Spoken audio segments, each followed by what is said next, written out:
Good afternoon, everyone. I think we'll get going.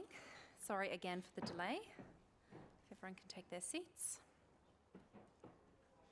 Feel free to come down to the front. We can have more of an intimate discussion.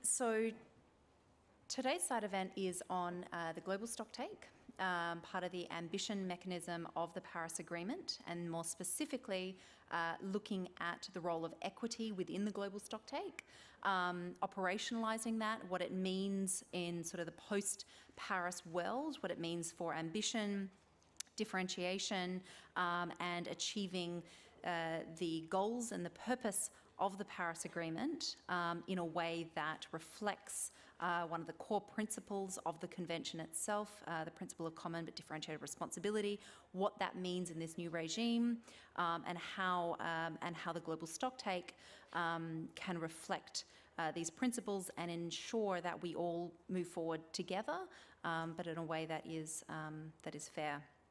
So, unfortunately, as luck would have it, this side event coincides perfectly with the start of the negotiations on the Global Stocktake in the APA.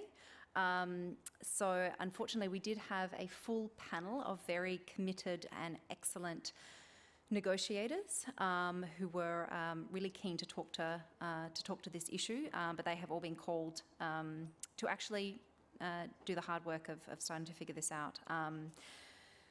As we hope that they will do. So it is going to be more of an intimate panel, and we hope to have sort of more of a discussion on this topic and to really sort of interact with you sort of rather than the full panel that we had planned. We're going to slightly change around the order of speakers because I'm going to call up Professor Harold Winkler in a second, who also has to go to the negotiations, but has very kindly agreed to still come and speak, but we are going to have his presentation first. And then we'll hear from Yuki and Christian after that. So given time, I'm going to sort of jump right into it. So I'd like to call up Harold Winkler, who is a professor at the University of Cape Town.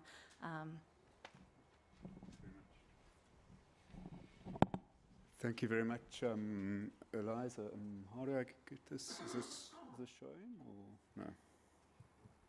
How do I start this? They're going to put it on the screen. Oh, okay. If you could just put up the first slide. So, my day job is being a professor at the University of Cape Town in the Energy Research Centre, and I want to present to you today some work we did for a journal article with this title here: "Countries start to explain how their climate contributions are fair, but more rigor is needed." So, really looking at, as I'll explain, of how countries have treated equity in their INDCs. But just before that, I want to take a step back from that and say, why are we assessing equity? And that's why this fits into a panel on the Global Stocktake. But before that, even equity is really important in order to reach agreement. Parties will not sign up to things that they don't consider a fair deal. Also to increase ambition. I think the Climate Action Network for a long time has been talking about equity as an enabler of ambition. It's also important as a matter of transparency so that you can understand relative levels of effort. Very relevant to this discussion is that bullet point on the Global Stocktake in Article 14. And equity is also explicitly referenced in the long-term goal on mitigation.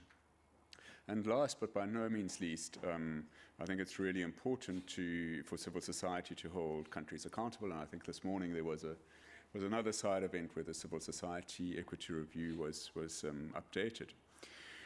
What I'm going to talk about is a journal article. I am an academic at the end of the day, and in which we analyzed 163 INDCs at the cutoff date. I think it was around October 2016, that was the number. And we looked both at the broad approach and specific indicators, and also together with that journal article, and I'll put the reference and the link up right on the final slide, we also published a database in which as supplementary information, so all the information that we collected in an Excel spreadsheet essentially is also publicly available, right? So So in terms of our analysis for the broad approach to equity, what we found is that most claims in most INDCs are unsubstantiated or use own analysis. And so by unsubstantiated, we mean there's simply a bland claim to say this is fair and no real further explanation beyond that. There were.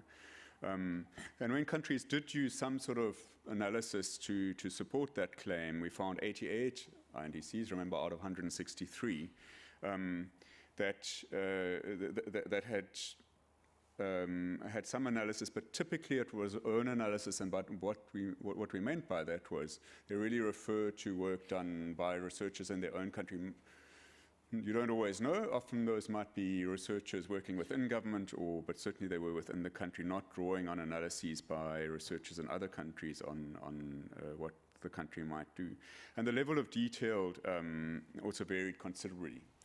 So we found that less than half of, so even when countries mentioned an indicator, they didn't necessarily quantify the value. For example, they might refer to per capita emissions, but they might not tell you a number. And only 9 INDCs translated indicators to emissions level. And then, so the other category that we had, other than unsubstantiated and own analysis, is analysis by others. And we only found 2 INDCs that drew on analysis by experts from other countries.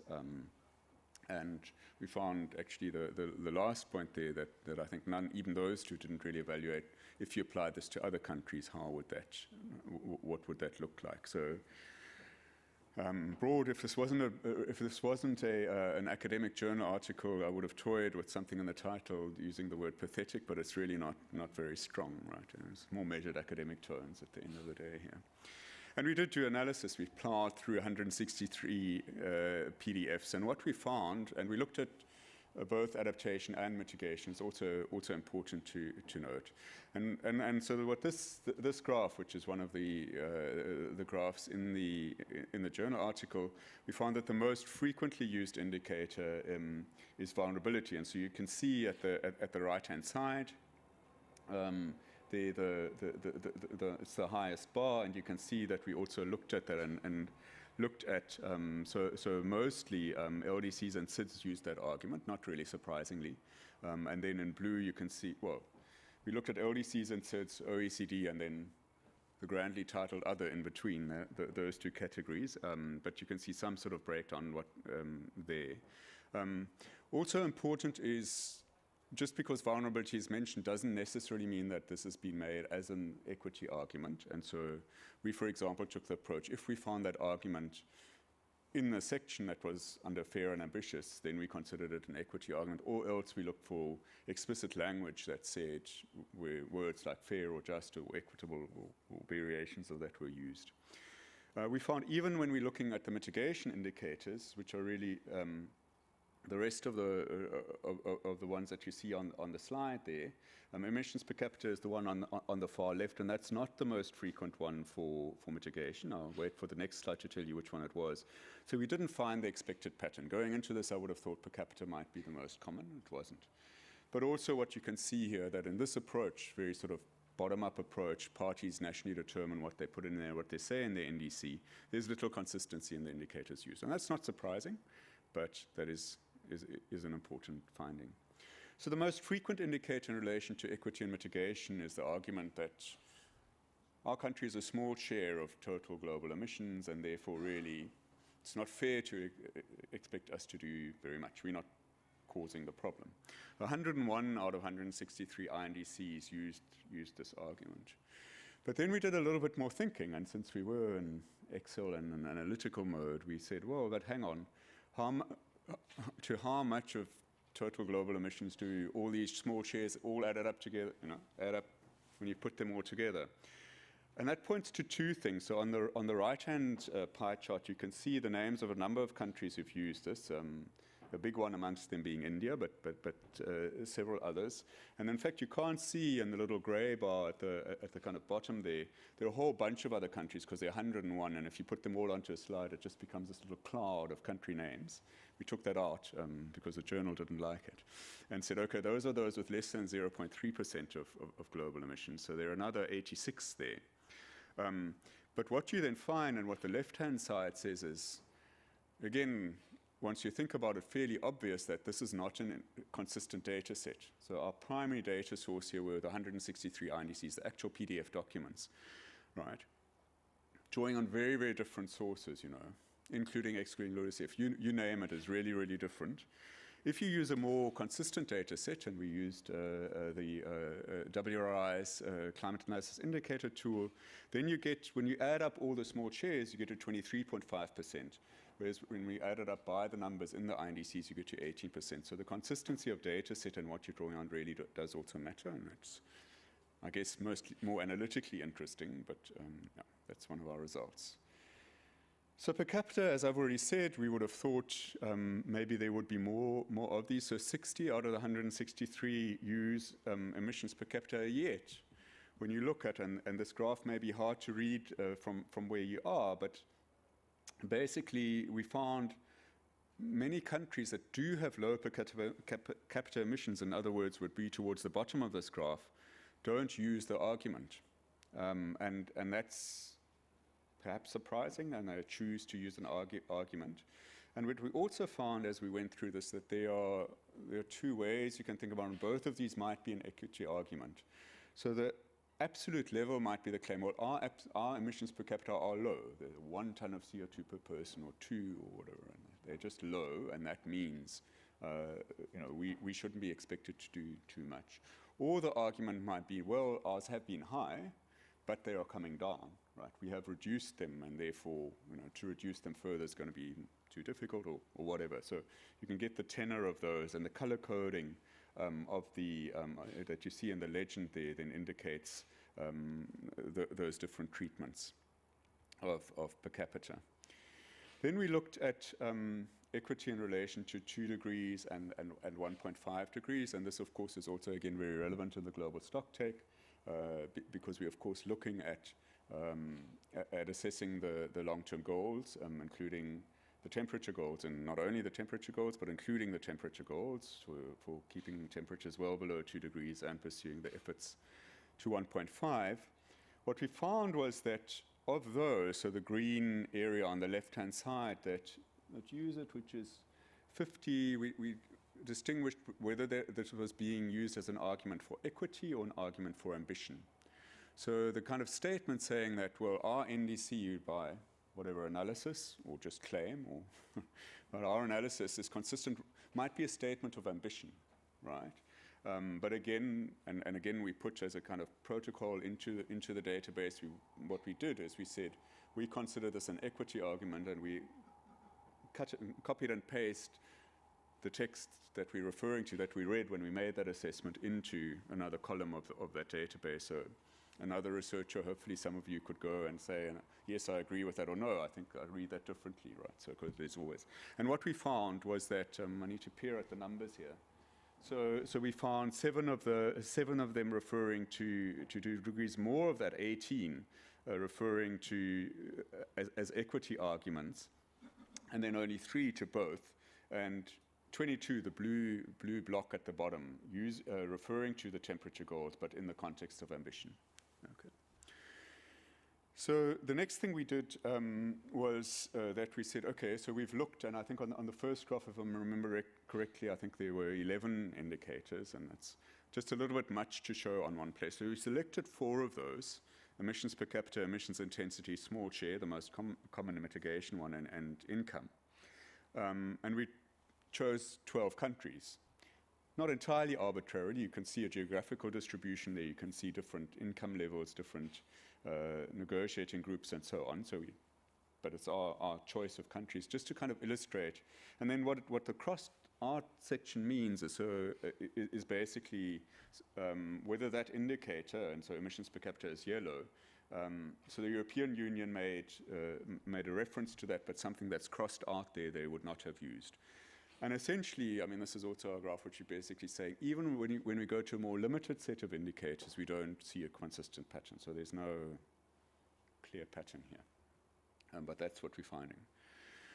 So, big surprise, you go and you tell countries to nationally determine what their contribution is. you give them one word of guidance, which is say how it's fair, right? You don't say anything more than that. You don't get a single equity indicator. And I think we know from the history of the negotiations that attempts have been made. Certainly South Africa and the African group have been strong in advocating that we should have an equity reference framework, for example, but hasn't been capable of agreement so far. So it's not really surprising that when you take this bottom-up approach of just letting countries define in whichever way, that you get you don't get a clear, consistent use. But the APA is not the Global Stocktake now, but is developing further guidance on information. So the information that this phrase, fair and ambitious, was in a decision from Lima, is now also in the Paris decision, and that's one of the areas where further guidance is being developed, and there's at least a space in the process where some more consistency could be brought into this assessment. And so the article, as hopefully you can tell by now, has mainly tried to be analytical and looked at really what we found and what the information in the NDCs told us, and we tried to analyze it as systematically as we could. And then towards the end, and we were quite encouraged by peer reviewers to go a little bit further on recommending, okay, so how could you do this? How could you improve on this, given that really, well, the polite phrase was more rigor is needed.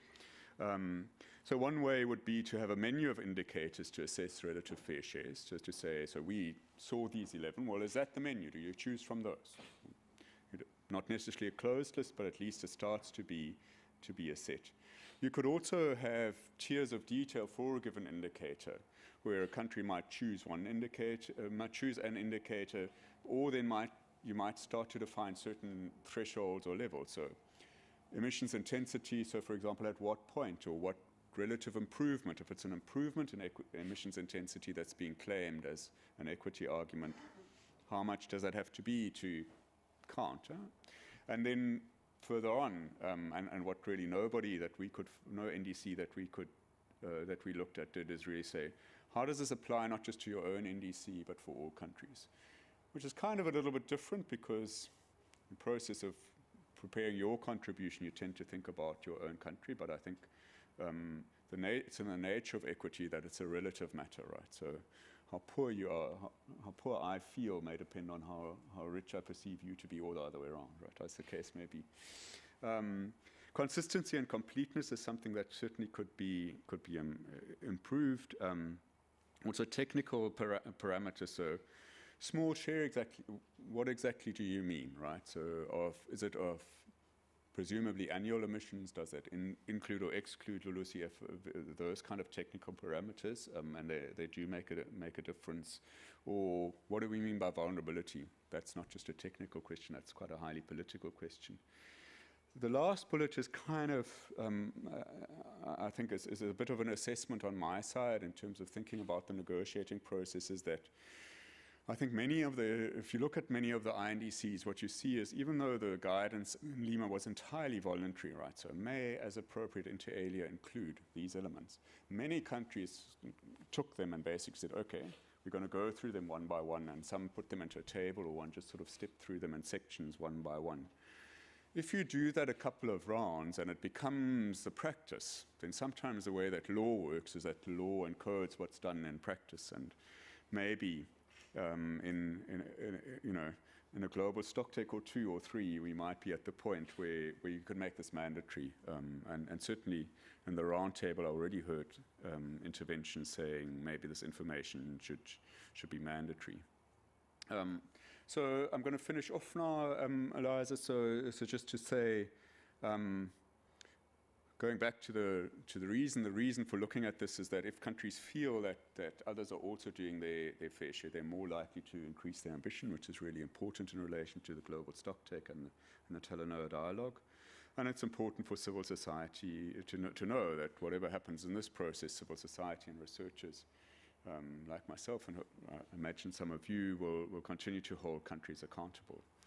And then the last point before my thank you slide is a little pitch to see if anybody's interested. So we're planning to do some further work, having published this article, to develop these protocols, what I mean by protocols is these definitions of, so if I read this sentence on vulnerability, what does that, how do I know whether it's equity or not? For protocols for more consistent analysis of equity in NDCs across different tools and organizations. So I know that WRI has looks at equity in some ways, New Climate Institute and the Civil Society Network has done in different ways. I'm not selling a particular database here. I'm interested in finding out how different, by looking at different angles, you might actually reinforce each other and find, oh, you're doing that well, we're doing this well, and that's so if you were interested to donate some of your time, or you have some students or interns for a planned project, then please drop me a line, and there's my email. Thank you very much.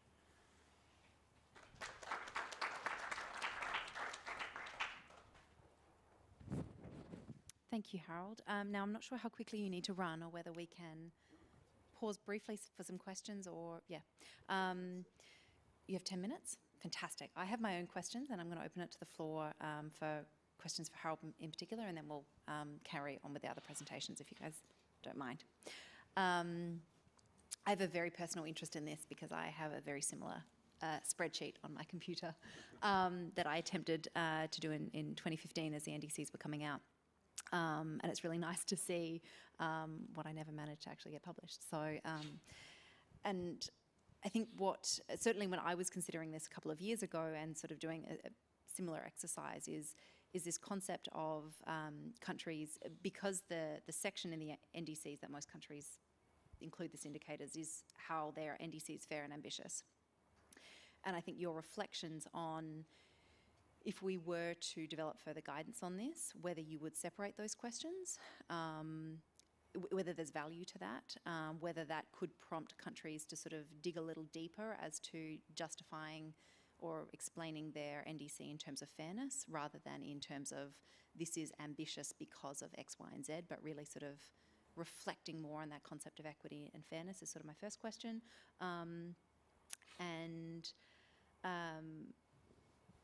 I suppose my second question is the link to the NDCs. I think there's, and maybe what you see as the, how realistic it is that we will get any sort of further guidance on this portion of the element of clarity, transparency and understanding of NDCs, and whether we could advance it more sort of through the global stocktake discussions, and how to progress this in a way that, because I agree with you, I think if we can continue this sort of bottom-up development, but get to a stage where we have sort of a menu where countries are starting to sort of build this expectation to at least communicate this information, that gets us in, I think, a much better place for a conversation. But. Well, thank you very much, Eliza. So on the first one, I think my guess would be probably that might help. I mean, I'm not saying that will happen in negotiations, but I see equity and ambition as very linked. So, right, there's a construct, equity enables ambition, but they are analytically quite distinct. And so Niklas Höhne, for example, and Takeshi Kuramochi, so co-authors, and NCI has done some really interesting analysis of, ambition. Just for a journal article, we decided to focus, and it is it's an analytically distinct question. And sometimes, as I try to show, for example, with the temperature, the same indicator or reference could mean equity or could mean ambition, maybe even could mean both. And I think it's worth unpacking that, and I think it would help countries to think more deeply about whether this is really a fair contribution. Your other question, short answers, I don't know, but let me speculate. Obviously, I don't know, but I happened to co-facilitate the roundtable on the GST on Sunday, and I was struck that when delegates went into groups, what you heard back was quite a lot of discussion on equity, back to the equity reference framework that the Africa group has promoted, which is a more top-down, if you want. I don't like this top-down, bottom-up. I keep on using it anyway. And also, saying let's look at what is there. And so, from what I've heard in the last couple of days, my guess would be that in the discussions on information, the fair, ambitious part isn't going to receive the most time and attention. And I think in relation to the global stocktake, I think there is an acknowledgement. There's also a bit of a challenge because the global stocktake is so clearly collective, right? It's framed very much as collective, with then implications for the individual, right? So shall inform what countries then nationally determine to continue to do. But equity in its nature is very much a relative thing, right? And so I think one has to unpack that. Let me stop there. Fantastic. I will open the floor now, see if there's any specific questions for Harold. Yes.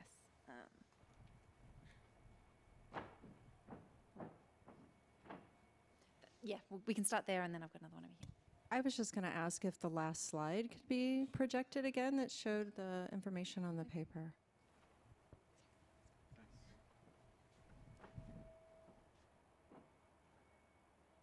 Which one? Maybe the previous one?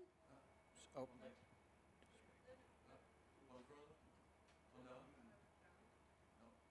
The actual last. Oh, The actual last slide. The actual last slide. sorry. Am I going in the right direction? The actual. Thank you. That one. No way. Yes. Sorry. Oh, okay.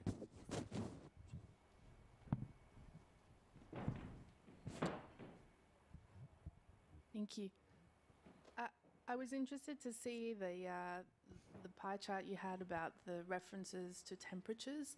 Were you surprised to find that what was it, about two-thirds of NDCs made no reference to either 1.5 or 2 degrees? Can we put the slides back on?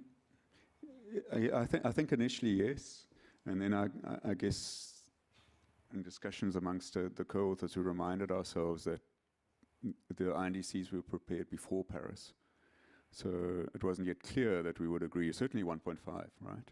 And yeah, so I mean, I guess that's how we explained it to ourselves. But I guess the question would be, in the next round of NDCs, will you see more references now that Article 2 very clearly refers to those temperature goals? But they certainly were around, but they weren't in the agreement at the time parties prepared the INDCs. Any other questions? I will ask another one then. Sort of building on what you just said then, is this sort of the next round? And as we come up to 2020, with the language in the decision text of some parties submitting new NDCs and some parties choosing to update their NDCs, what can we potentially do to advance this discussion at that time, or is it something even further down the track?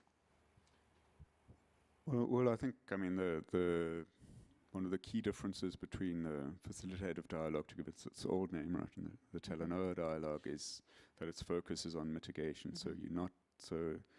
I think it was important to us and to me as an author to look at both equity and adaptation and mitigation.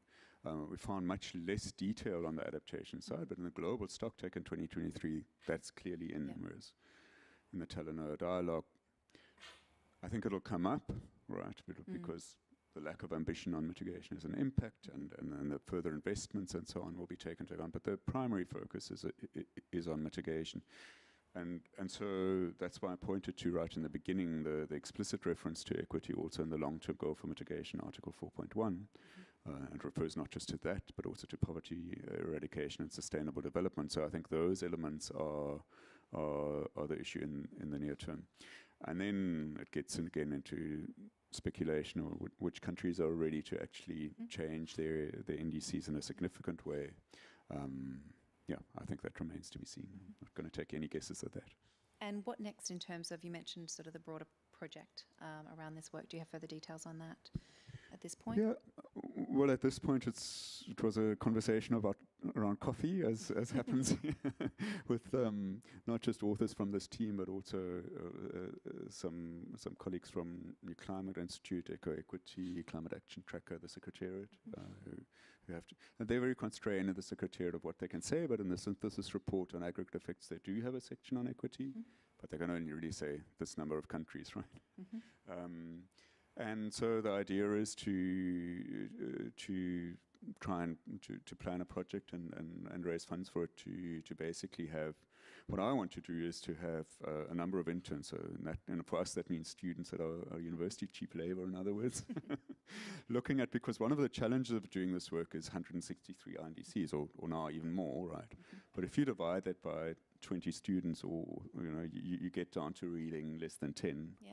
And you can read them much more carefully, but then what becomes important, so the main focus is trying to say that if you read it and I read it, hopefully we come to the same conclusion, right? I mean, that will never be, in an area like equity, which is normative by its nature, there will always be judgment, right?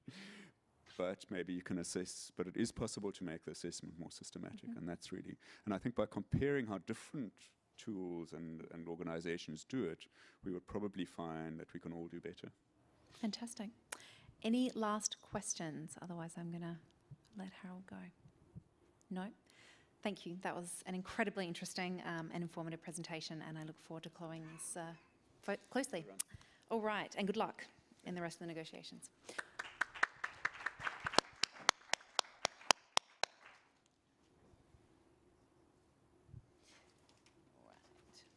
All right.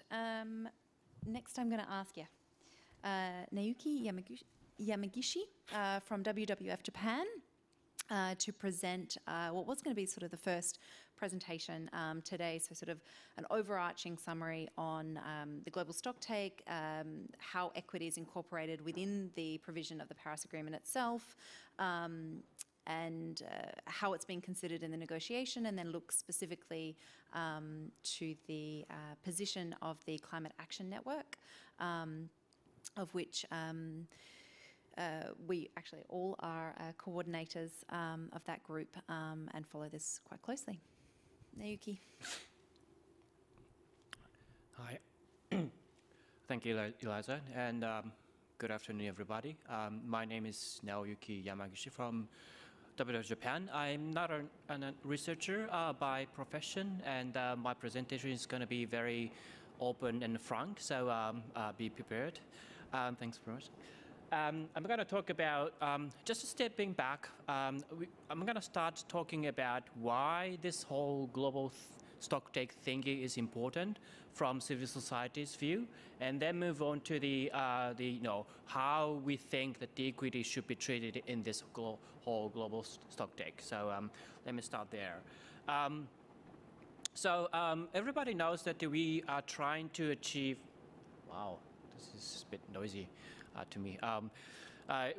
Everybody knows we are trying to achieve a 1.5 degree and 2 degrees under the Paris Agreement, right? And everybody knows that we are not on the track to achieve that. So in the Paris Agreement, there are two important cycles, 5-year cycles. One is a 5-year cycle of NDC communications. Every 5 years, parties are required to, submit and communicate their NDC, right? And the first opportunity was the Paris Agreement, before the Paris Agreement. Then the next opportunity comes in 2020, 2025, 2030, going and so on and so on. So that's the NDC communication 5-year cycle. The other one is global stocktake.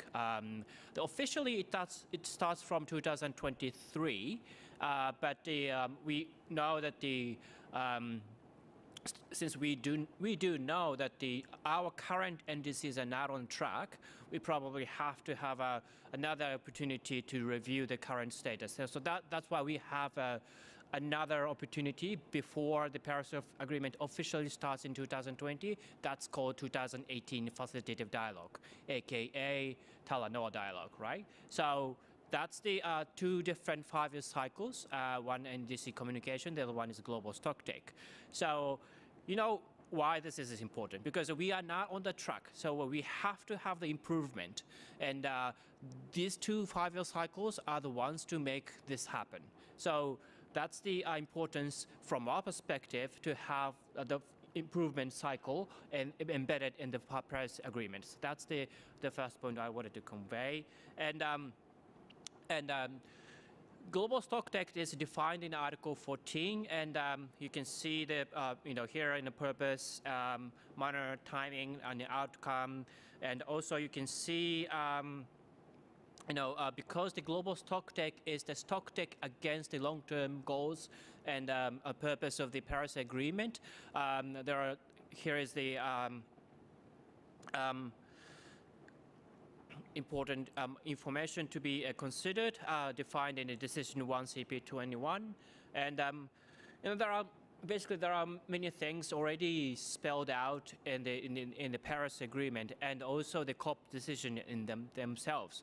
But there are some aspects of the Global Stocktake which are not really defined in the Paris Agreement or the COP decision yet. That's something we are discussing in this COP, and also that's going to be something we will see finalized by the end of the COP24 next year.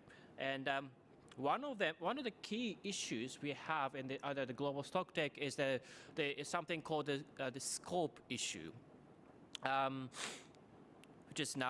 which doesn't appear here, but and it seems to us that there are some sort of emerging general common understanding that the Global Stocktake should treat at least 3 issues.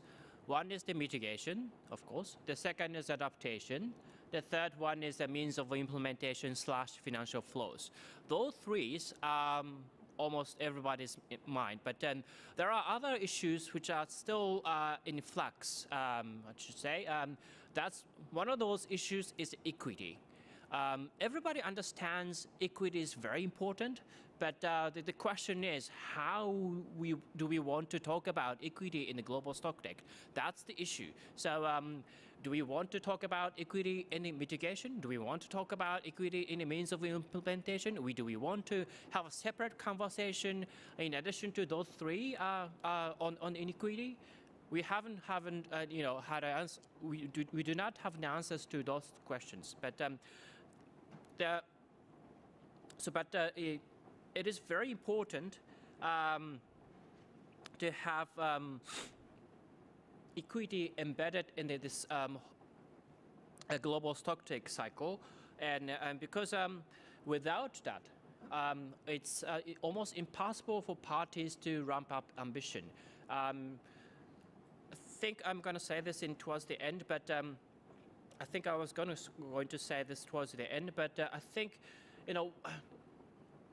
one of the things we often face in this negotiation is that when we start talking about equity or fairness or in any other names, sometimes we face the serious sort of deadlocks in the negotiations. But we think that should be the case, because the equity should be an enabling condition for parties to work together rather than deadlocks to each other. So that's the concept we want to convey, and to achieve that, one of the approaches we want to advocate is a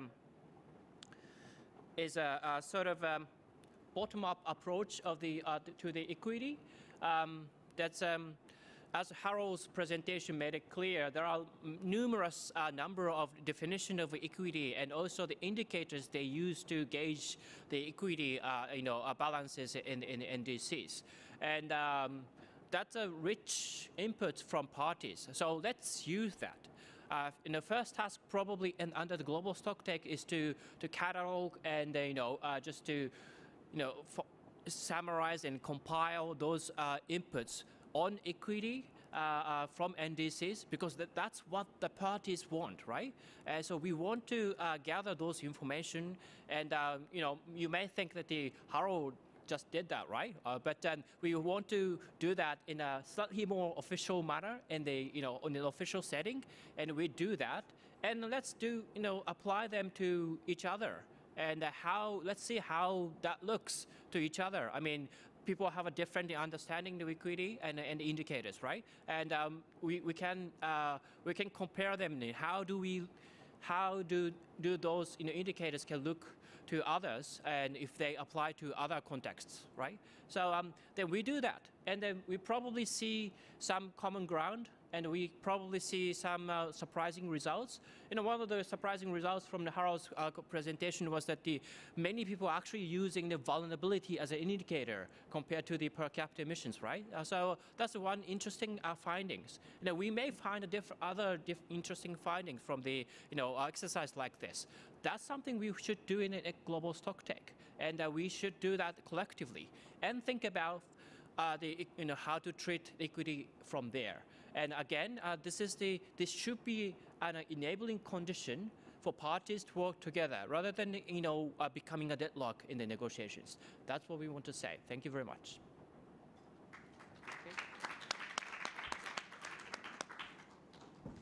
Thank you, Naoki. So I think we'll hear from Christian, and then I'm hoping that Kalisa will also join us and provide some remarks.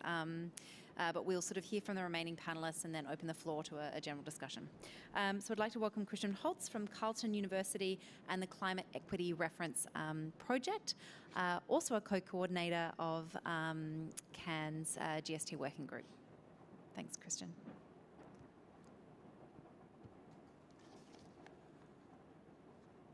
Okay.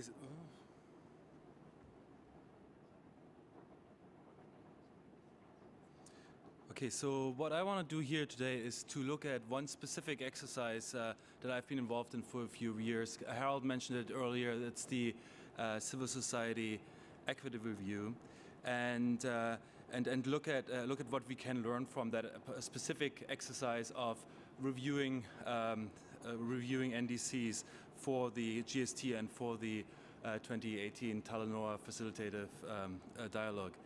So this is the Civil Society Equity Review released its first report in the lead up to Paris, and just earlier today released an updated report. And so in order to be able to talk about its findings, we need to first, I think, look at a little bit, what we can learn from the findings is what they actually are, right?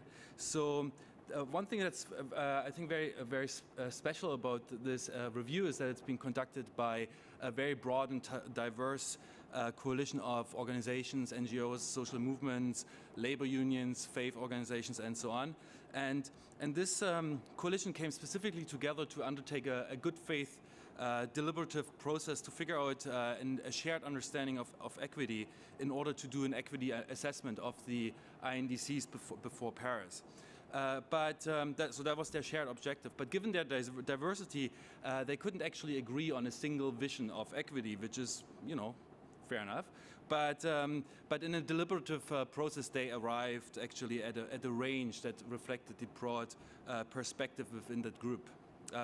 So we found it a very rewarding and interesting exercise in itself, and it enabled the group to conduct its analysis. So these are here I'm showing the cover of the current updated report and the groups that originally initiated the review in 2015.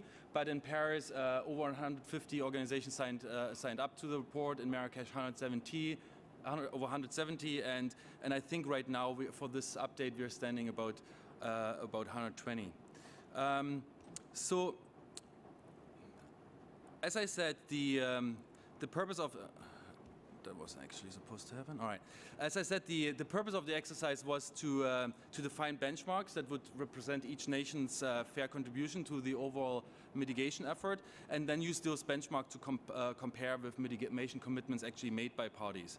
So that exercise necessarily starts with a definition of the ambition level, and here the group chose a 1.5 degree pathway, and then some normative choices about what constitutes equity and fairness. And then from those choices, we can, using quantitative indicators, calculate national fair shares of the global effort relatively straightforwardly. And since in our case these normative choices reflected different opinions, we also get a range of fair shares as opposed to a single value for each country. So in most fundamental terms, the ethical choices that were in play were based on the convention, since that is the framework that everybody agreed on to frame their collective response to climate change. And more specifically here, they were based on the Convention principles of common but differentiated responsibilities and respective capabilities, as well as the right to development.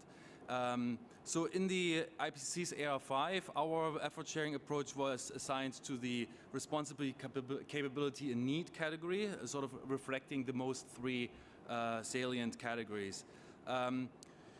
So this is about the first principle of responsibility, and this is just really to highlight some of the choices that are that can be made here. Really, the choice is how long do we look backwards to assign a nation's responsibility to the GHG concentrations and the climate response to them, and so here I just highlighted three plausible choices, and there are plausible justifications for each one of them, but we don't need to discuss this here. But it is clear that the further back in time you go, the more the higher share of total emissions that are accumulating in the atmosphere are covered, and the more recent you set the date, the more of those emissions are ignored. And as a side effect, the relative fraction of nations' responsibility shifts as well. The other dimension is capability, or we often call it capacity. And mainly in this context, we also bring this need component in. So specifically for capacity, we look at how much resources countries can reasonably or fairly bring to bear on the collective fight against climate change. And then we bring the need component in by not just using, for example, per capita emissions, per capita GDP or income or wealth, but we are doing it in a way that takes internal inequalities inside countries into account. So the idea here is that, and I show here like 3 countries, that there is a certain threshold below which individuals, regardless of where they live in the world, shouldn't really be expected to contribute to fighting climate change, because their limited incomes are more properly dedicated to lifting up their standard of living rather than solving a problem that they didn't do much to contribute. Likewise, wealthy people, again, regardless of where they live, should always contribute, right? So and so that's sort of the way that this need component gets brought into the framework. Yeah, and so we end up with something that is a progressive way, progressive in the sense of that income tax systems can be progressive by excluding certain incomes and so on, but in the way that we look at capability. So in the deliberations that I mentioned earlier, we ended up with 2 sort of boundary cases that I highlighted here and that are in the left 2 columns for each of these parameters that the groups sort of agreed on would sort of reasonably bound what they thought was fair. And so those are the 2 equity benchmarks that we consider in those reports. And then, but we also felt that there's certain political salience to a 3rd benchmark, the one that I sort of also put there, but a little bit grayer. That the groups didn't really agree that it would be a fair benchmark, but nonetheless had some political salience. Okay, so based on these choices, the equity or the effort sharing analysis was conducted for all countries. But here in the report that was released earlier today, this is a image from that report. We're focusing on 4 countries. So just a note on this image, the bar height is denominated in tons of mitigation per capita below a baseline in 2030. And so it's shown in per capita terms so that a country's population side wouldn't distort the results, right? So, and what you see there in green is that fair share range that I mentioned. So on each side, on the top and bottom, it is bounded by one of those 2 equity benchmarks. And so one thing to point out also, we tried to show that with this little magnifying glass, that India's bars actually had to be magnified by factor 10 to actually show up in comparison to the others. And we can see a few things here. So and the horizontal bars are the actual pledges. You can see the black horizontal bars, those are the NDCs. And we can see a few things here. We can see that the EU and the US have made pledges that are outside of the fair share range, roughly a fifth of those values. And for China, the pledges are above. And for India, it depends on whether we look at the more ambitious or the less ambitious end of its range. And so if you look at more than 4 countries, even though we only look at 4 countries, this sort of is a representative pattern. So what we see is a pattern that the pledges of many poor countries broadly meet or even exceed their fair shares, whereas the pledges of all of the wealthier countries fall short. But we can also see, we should also show something else on this slide that can explain at least some of that pattern. And I'm not sure how well it's visible. There is actually a dashed line. You can see it in the case of China a little bit better. But it's also in the EU and the US chart or bar. And that refers to what we call full domestic decarbonization in 2030. And of course, that's much earlier than what's in the Paris Agreement. But it's only meant for reference, sort of as a maximum possible level of ambition. And in the US and the EU, you can see that the fair share range greatly exceeds what would be the effort of full decarbonization. And so that in other words, they would have, even if they would fully decarbonize their economies within 13 years, they would still not meet their fair share with domestic action alone. And that highlights the fact that they would need to take responsibility that additional mitigation is happening elsewhere in order to satisfy their fair share. So this is one of the important findings. And the opposite is true for the other countries, where there's quite a bit left still between the fair share range and this 2030 decarbonization number.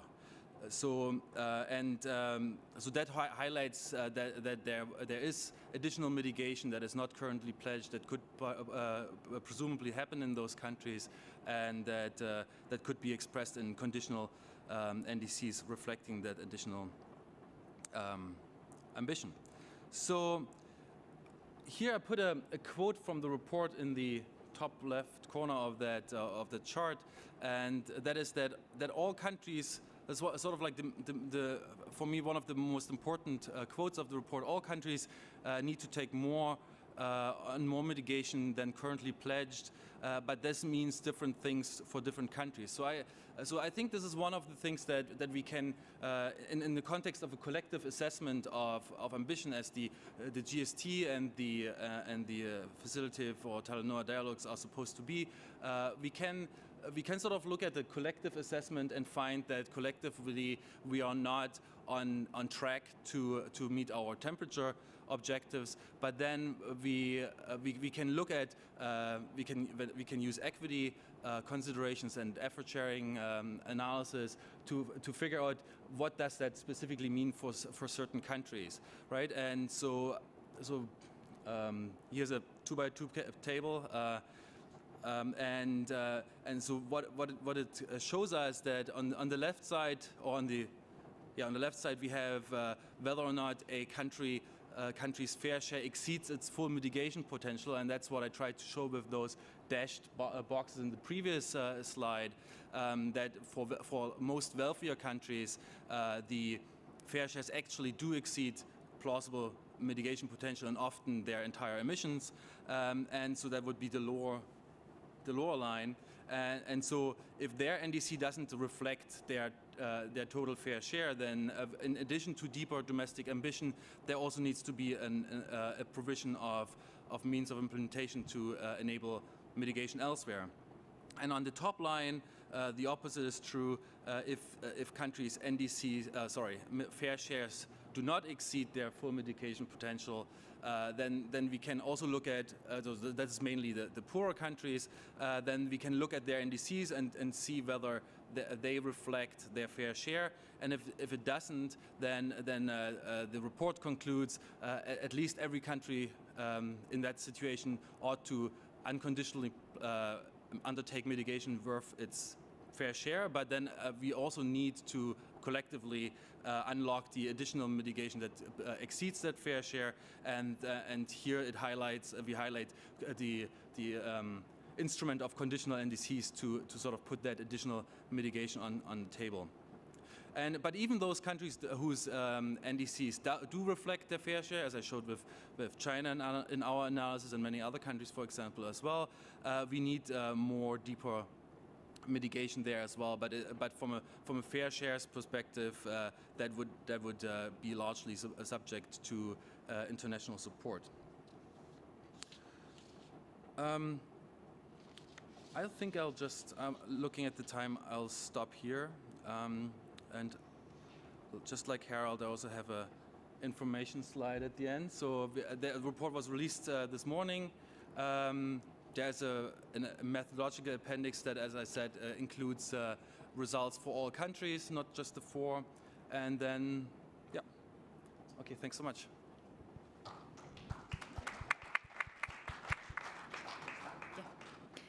Thanks, Christian. As I mentioned earlier, it'd be wonderful to have Kalisa Nwadla, who's in the front row, join us, I think, for some remarks on operationalising equity in the GST. Kalisa is from the Council for Scientific and Industrial Research in South Africa.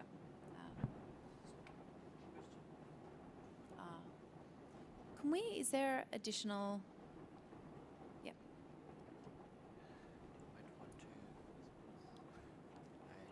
Not my computer, right? Yeah, it's yours. It doesn't. No, it'll work. Okay, yeah. Oh, sorry.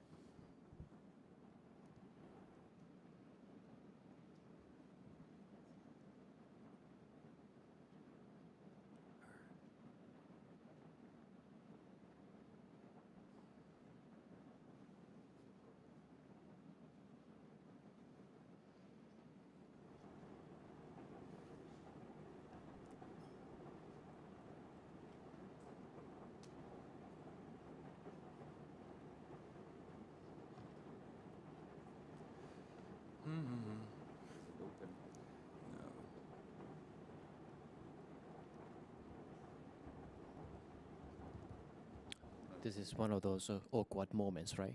Waiting for... Need elevator music or something. Just tell a joke. Putting pressure on Christian to... We are incredibly grateful for having Kalisa able to join us. So we'll take a few minutes of awkward silence.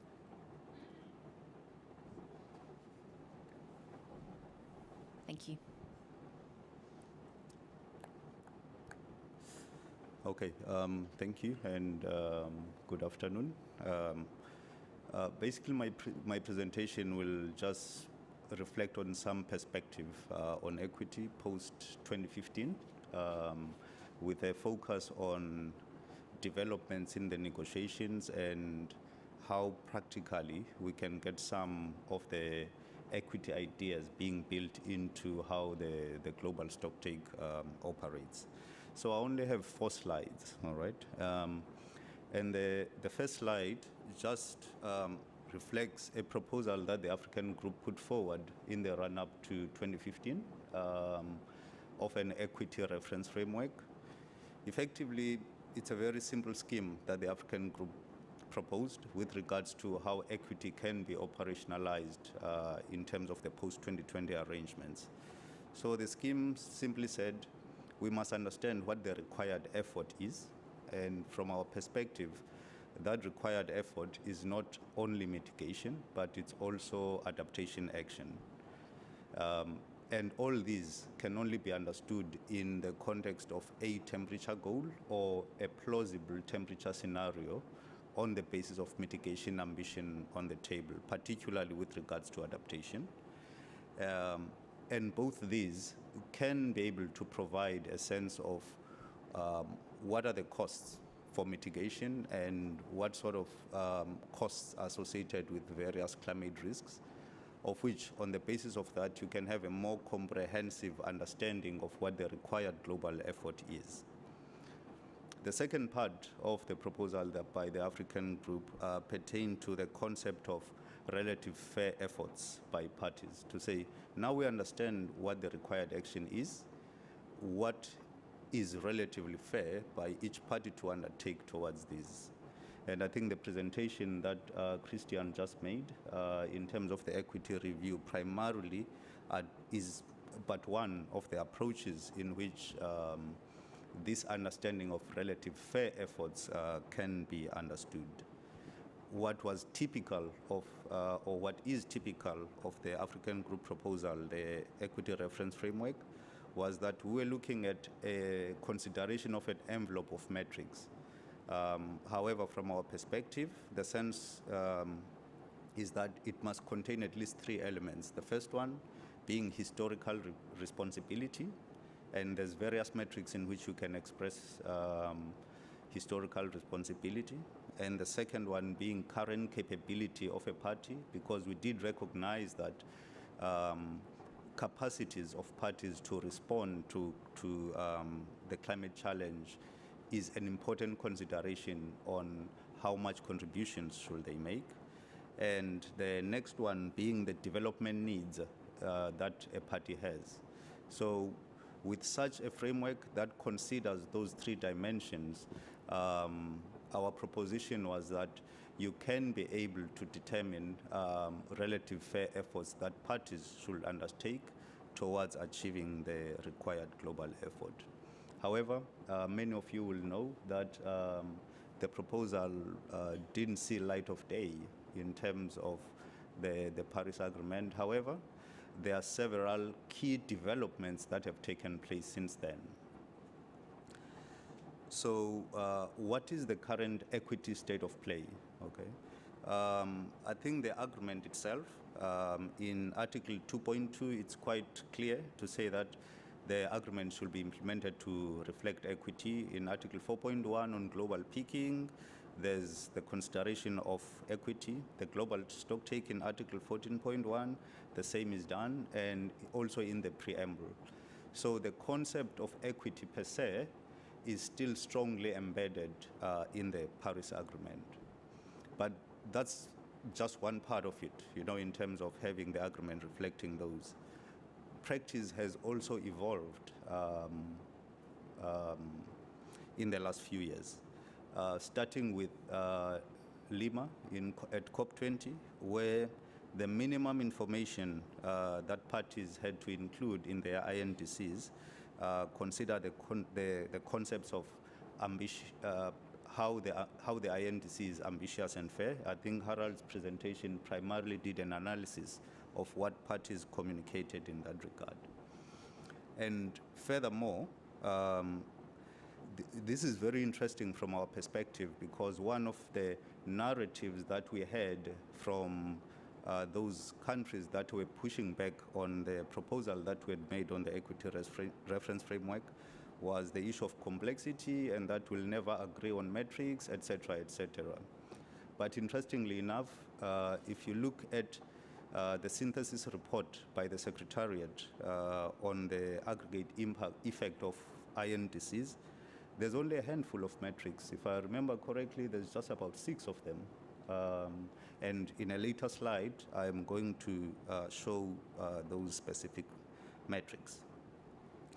A third important point in terms of developments since pre-2015 and to date is that the objective or the necessary aspect of assessing equity is to be able to define a benchmark of where you need to be. Prior to 2015, we didn't really have a temperature goal. And in Article 2, as well as we do have a temperature goal that is framed in a context of mitigation, adaptation, and finance. And again, on mitigation, we've got Article 4.1, which is a goal that we can be able to define the required effort against. In Article 7.1 on adaptation, again, we do have that. And in Article 9, there's several provisions as well that provide a basis of making an assessment of what the required effort is. So in our view, at this stage, as the African group, there are a few issues that need to be considered by the ad hoc working group on the Paris Agreement on how to operationalize the concept of equity, specifically with regards to the global stocktake. And another important equity consideration in the Paris Agreement work program is how do we ensure that there's a balance between the bottom-up elements of the agreement with those provisions that set collective goals, as such what some loosely, or what I would loosely refer to as top-down provisions. Now, to look at the exact mechanics of where negotiations are and how equity can be operationalized, there's an important question that we need to respond to. The first question being an understanding that equity is a means of encouraging ambition. So we don't see it as a burden sharing paradigm, rather we see it as an opportunity of enhancing climate action, both on mitigation, adaptation, and climate finance. And another important use or application that we can find for equity provisions in the agreement is that it can serve as a basis of engaging both internationally and national constituencies on how to raise ambition of each country's national determined contributions.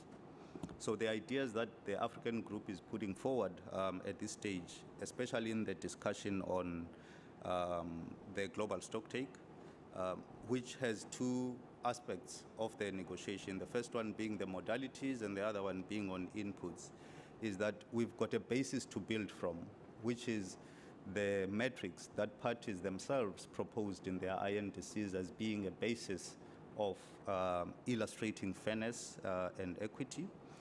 And the first step that we see as being important is that we need to develop guidelines on how to use the various methodologies and metrics to report using the criteria that parties themselves had identified. And all those are contained in the synthesis report that was prepared by the Secretariat. So a second important aspect, so if I can just take a step back, we see the development of these methodologies as being an important element of generating or they should serve as guidelines on how parties should communicate the equity-related information in their NDCs. So that's one part. The second part, which will have to be part of the technical assessment of the global stocktake, will be assessing each of these metrics in terms of how do they measure in related to specific temperature scenarios. As an example, it will be what is the global or average, because you should remember that the stocktake is a collective exercise. So we should be able, as part of the technical assessment, to say what emissions per capita, for example, are needed in order to achieve the 2-degree goal or the 1.5-degree goal or any other plausible temperature scenario that we are working towards.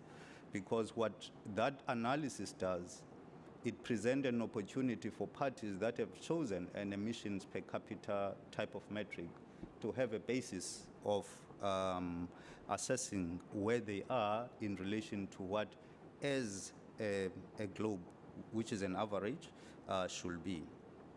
And parties can use such considerations in the process of updating their NDCs. So what becomes important in this respect, also understanding that this concept of equity is not only limited to mitigation, it includes adaptation as well as finance, is that parties will therefore, there will be a synthesis report of where the mitigation component of NDCs takes us. There will be a synthesis report of where the adaptation communications or adaptation components of NDC highlight as being adaptation needs specifically for developing countries. And as input again, as I indicated, it will be an input into the development of or into the information that parties communicate as part of their NDCs. These are guidelines that we believe would serve as useful inputs into the operationalization of equity in the Paris Agreement. Now, as means of concluding, I would just like to just refer to some of the key points that I've mentioned. In that part of the discussions that we had pre-2015 were the questions of scope in terms of what gets covered in an equity discussion. And the Paris Agreement, both in its Article 2 as well as 14, indicates that we have a comprehensive scope. It's not mitigation only. It's all aspects relating to climate action.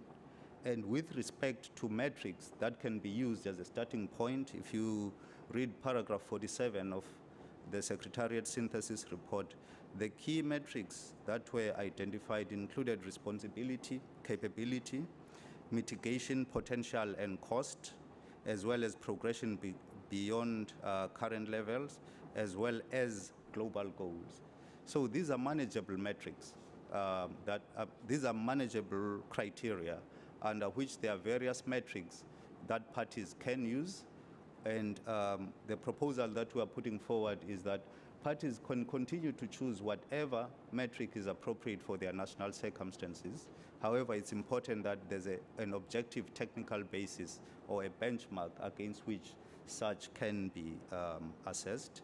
And the concerns that we had pre-2015 about the importance of sovereignty or national sovereignty, both in the Lima decision as well as in the Paris decision, there's a clear provision for parties having the opportunity to outline their national circumstances.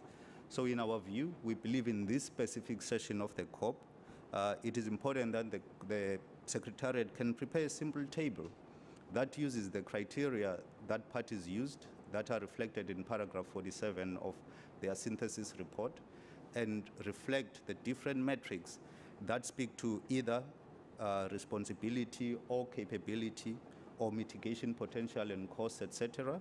And we use that as a basis of starting the discussion of how can we have further guidance on the information that is provided in nationally determined contribution.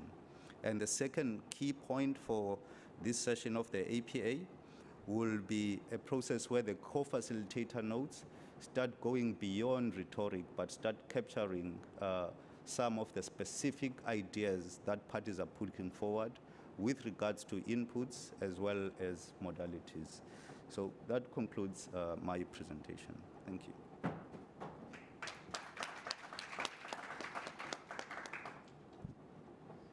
Thank you, Kalisa. Do you want to join the panel and then we'll open it up for questions? Thank you. That was an incredibly interesting and informative and well thought through presentation that I've taken a lot of notes for. I started the questions off last time, so I'm going to open this to the floor this time. So questions for the panelists as a whole, or questions for the individual panelists, and I may run around with, yes.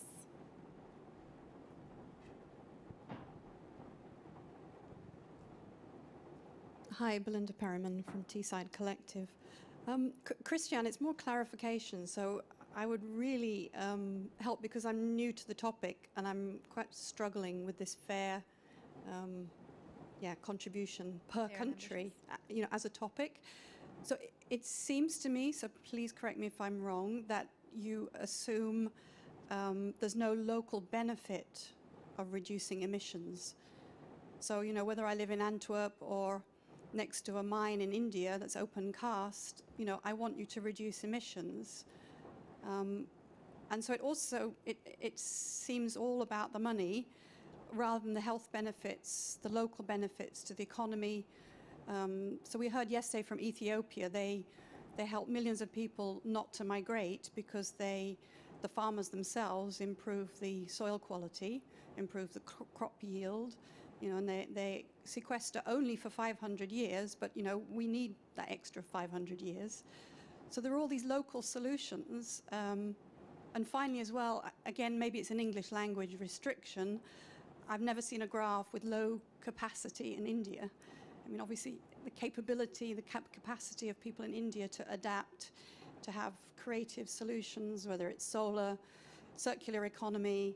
So this whole topic, I'm just sitting here kind of like, I really don't understand that it's per country and it's not about local benefits, local adaptations, not in the adaptation to climate change, but adapting to cheap solutions, things that have added benefits.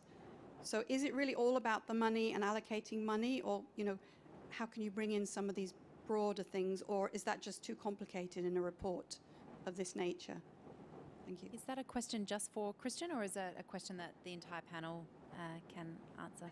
I think it'd be helpful for Christian. Clearly, he said he's been many years in this topic, so maybe you could just more quickly bring someone up to speed who is very new to this topic.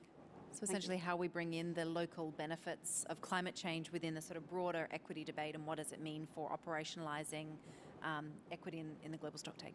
Fantastic. Christian? Sure. Thanks for the question. So the per country thing really comes from the from just the structure of this as being intended to be a contribution to discussions in a process where countries are the sort of the natural unit of analysis, right? So and so that's I think that's just where that comes from, where parties are talking to each other that are countries, with one exception of the EU, which is not, you know, whatever. So I think the benefit. The co-benefits question, I think, comes in two ways. First of all, I think that, of course, as I said, every country has a fair share, a fair share mitigation that we can. Fair share of mitigation that we can expect it to justifiably undertake with its own resources, right?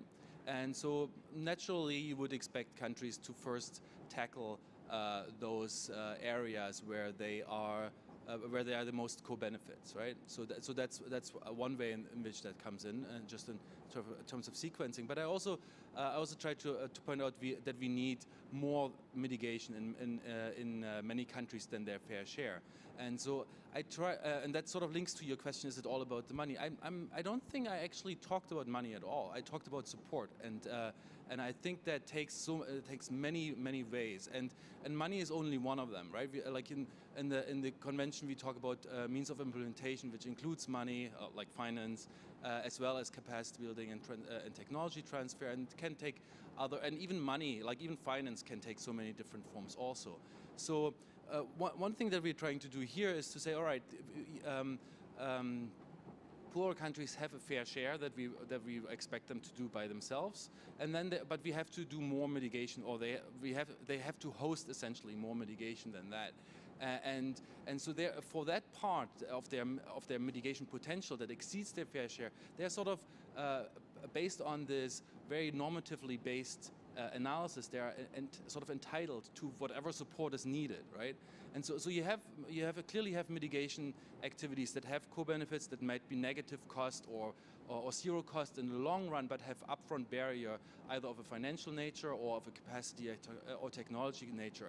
And it doesn't have to be money that comes in. But if there is support required, then this approach suggests that there is an entitlement for that support in whatever form it takes. And if there's none required, well, then should probably just do it. But like I think that has to be looked at on a case-by-case basis, and where there's a support requirement, it has to be looked at. I think co-benefits is a real thing, but I think it is often overstated in terms of both the actual amount as well as the scope of what kind of mitigation activities have co-benefits. Kalisa? Yes, I think part of the question is conceptual in nature, in my understanding. However, I'll start by explaining how, in terms of the African group perspective, in the equity reference framework, we sought to address that sort of issue, which to a degree, I believe the presentation that Christian made also addresses it. If you remember, the specific dimensions that we said are important in determining relative efforts that parties should undertake constitute of historical responsibility in terms of cumulative emissions or any other metric that you have that speak to the country's emission profile. The second one is current capability, which includes economic performance, metrics such as gross capital formation in a country, etc., etc. And the last one is development needs. Okay. Now, the concept of development needs take into account those local benefits in the sense of over time, even though you are implementing climate action, if the development need of a country goes down, then in terms of the contribution that it needs to make will increase. And I think in terms of the equity review, the proxy for that dynamic of saying if you are poorer and those core benefits are not yet accruing to contribute to your development status is covered in the thresholds that he had with regards to the development. I think there was $7,500 threshold. So in effect, even if core benefits are there, until they accrue to an extent that reflects an increased level of development, then they are basically offsetting some of the other issues that a country is facing. So that's how I see it. Thank you. Any other questions? We've got about 4.5 minutes left.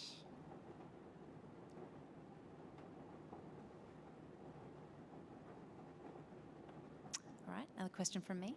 Kolesi, you touched on this a little bit at the end of your presentation, but I think looking at the next 2 weeks and knowing that we sort of have a huge task ahead of us to really sort of define the modalities of the global stocktake by the end of next year, what do you think would be the most helpful progress, and this is actually probably for a question for the whole panel, the most helpful progress in the next 2 weeks around this question of equity? How can we move this forward in a very sort of helpful but tangible manner to lead us into next year? Lisa, I'll start with you because I think you mentioned this at the end of your presentation, and then Christian and Yuki. Okay, thank you. And I think in the coming 2 weeks, we need to start progressing from an abstract reference to equity, recognize the complexities, and also recognize what we already have. All right, and in our view, a good starting point is to actually prepare just a simple technical paper that says, because that technical paper will actually be covering views that parties themselves have expressed, okay? Let alone the rhetoric we had before Paris of saying there's no single metric that can reflect equity. But for some reason, all parties chose some type of metric to say this is fair and this is ambitious. So let's use that as a starting point, look at those criteria, identify the actual metrics. For example, from a historical responsibility perspective, you can use 1850, you can include land use emissions, you can use another date. Let's take all those, outline them in a neat manner, simple table that show a specific criteria and the metrics that are applicable, and present it to parties with a view of using that as a basis of addressing the two aspects that I had raised in my presentation, of saying we need to have guidelines on how that information is communicated as part of NDCs. And secondly, within the global stocktake process, we need to have a technical assessment that assess how those metrics can be benchmarked in relation to a temperature goal. Then it sets us on a path that is less threatening to parties to develop the practice of operationalizing equity. Fantastic. Christian? Well, we worked together on it, so you know that. But in the Climate Action Network Global Stocktake submission that that we did in the working group, we sort of made the point that, in our view, equity is sort of like, alongside best available science, an overarching principle that is not just another work stream of the global stocktake. So it would be interesting to see some, along the lines, more specific instead of just abstract stuff. How that can. I mean, we have. Some of us have very good ideas, what I think are really good ideas of how it could be done in mitigation, but like there's less of a, clarity, I guess, in other work streams around adaptation and some of the other things. So I think that would be progress. Thanks. And Yuki, any final thoughts? Maybe this is too obvious, but I think it's important to have a sort of common understanding about the equity embedded in the global stocktake. That should be recognized in the informal note that will be prepared in the co-facilitators. You may think that's obvious, right? But this is not really obvious in the negotiations. I mean, it is very important to give the recognition on the paper. So that's the first step, I guess. And also another step is, useful step is to have an additional item on what Colliser and talked about under the heading of the inputs. Because we already have a list of items on inputs from the COP decision, Paris decisions, but that, the equity hasn't been mentioned as a separate item in the list. So maybe some sort of summary or table, whatever, could be added as a specific input from equity, of the global stocktake. So there are different areas of discussion for global stocktake. The input is one big area. So having a concrete item under the input section might be helpful. In addition to having a common understanding of the equity is there in the note. Thank you. And on that, I think we'll close. Thank you to all of the panelists that are here, as well as Harold, who had to leave, I think, as well as thank you for your patience in the changes that we had to work through as those panelists that had originally confirmed had to run off to urgent negotiations. I think I feel quite positive coming out of this side event. I think we know, and there was a lot of consistency across the presentations about the fact that we're not starting from nowhere. We've actually got a lot of information that has already been communicated by parties themselves through the INDCs initially, and really the task now is to start taking that, identifying where to take that further in future NDCs themselves, as well as the role that the global stocktake can play. And again, this concept of really making sure that equity is not siloed, that it is considered throughout and operationalised throughout the global stocktake. And hopefully we see that progress over the next 2 weeks. Thank you.